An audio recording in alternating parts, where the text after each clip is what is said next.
You're watching Newstainment Television. सर्वप्रथम अमयजी आणि माझी ओळख ही लय भारीच ओळख आहे आणि ती त्यावेळेस झाली. सुरुवात आम्ही दोघांनी मराठीमध्ये एकत्र केली. मी फक्त 3 चित्रपट केले. हे वर्षाला 3-4 करतात, तर ह्यांचा स्पीड काय मला घेता आला नाही. आणि कुठलीही जरी गोष्ट असली तरी मला वाटतं की अमय एखादा व्यक्ती असतो ना, कुठलं जर काम केलं आपण तर 100% जास्त काम कसं करावं तर ते अमयकडून शिकावं. आणि आमची बऱ्याच वेळा चर्चा होती की काय झालं पाहिजे, कसं केलं पाहिजे, कुठला चित्रपट, काय सब्जेक्ट. त्याच्या व्यतिरिक्त मला वाटतं की एक जो परसेप्शन असतो की मराठी चित्रपट कुठं जरी अडकला तरी ती अडचण सोडवायचं जे सामर्थ्य आहे ते अमयमध्ये आहे. आणि त्यांनी सातत्याने प्रयत्न केलाय की मराठी चित्रपटाला कसं महाराष्ट्रात प्राधान्य मिळावं, मराठी चित्रपटांना शोज जास्तीत जास्त कसे मिळावेत. स्वतःचा चित्रपट असेल नसेल ते सगळ्यांसाठी लढतात.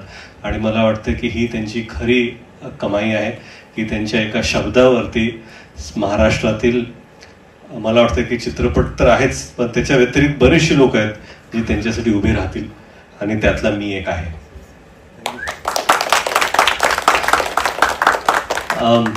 प्रसादजी 100 म्हणजे आता 3 झाले, वर्षाला 3 झाले. तुमचे बहुतेक वर्षाला 10 आहेत.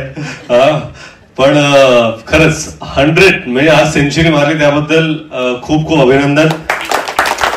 तुमचं नाव, तुमचं काम हे संपूर्ण महाराष्ट्राला माहितीच आहे.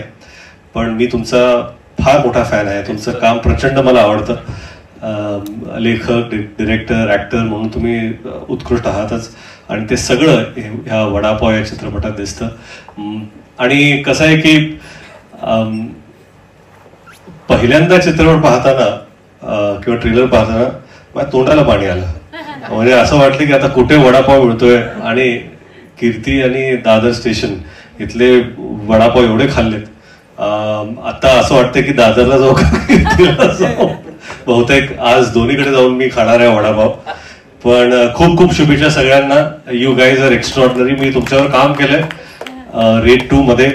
आणि फार छान वाटतं जेव्हा मराठी चित्रपटाचं प्रोडक्शन, बऱ्याच वेळा आपण म्हणतो की बाबा हे सत्य आहेच की मराठी चित्रपटासाठी बजेट जास्त नसतात आपल्याकडे.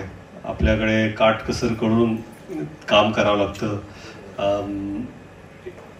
हिंदीमध्ये काय की थोडं आपल्याला सुविधा जास्त असतात, पण मराठीमध्ये सुविधा नसताना सुद्धा एवढ्या चांगल्या प्रोडक्शन व्हॅल्यू तुम्हाला देता आलं. आणि त्यात सगळ्यांचा वाटा असतो, right from directors vision, producers, actors. मला माहिती आहे म्हणजे किती किती तास तुम्हाला काम करावं लागत असेल. आणि ओव्हरसीज मध्ये जेव्हा आपण शूट करतो तेव्हा परमिशन्स नसतात, कधी कधी गुरुला शूटिंग करावं लागते. आणि ह्या सगळ्या अडचणीमध्ये तुमची जी अडचण झाली असेल ती चित्रपटात दिसत नाहीये. आणि खूप खूप शुभेच्छा. मला वाटतं की मराठी चित्रपट आता या चित्रपटाला थिएटरमध्ये चांगला प्रतिसाद मिळतोय. आणि शुभेच्छा आहेत की तुमचा चित्रपट सुद्धा सुपरहिट नव्हे तर ब्लॉकबस्टर ठरावा. This is Newstainment Television. Newstainment Television.